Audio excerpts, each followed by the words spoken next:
Hi guys, today we'll talk about how can you disable email notifications on your Tappytoon app. So you just follow these ways, then it's going to work with you. All you have to do in first, you just go down here, you click here on more down here, you just click on it here. So when you click here on more, it's going to take you to your profile. It's going to show for you like this here. So then all you have to do next, you just go down here, then you click here on notifications here, you just click on it.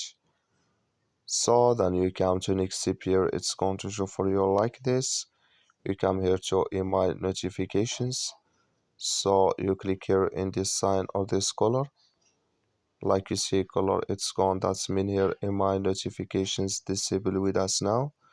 So that's all you have to do. I wish you I get it. Thank you for watching. Don't forget to support us by liking and subscribe.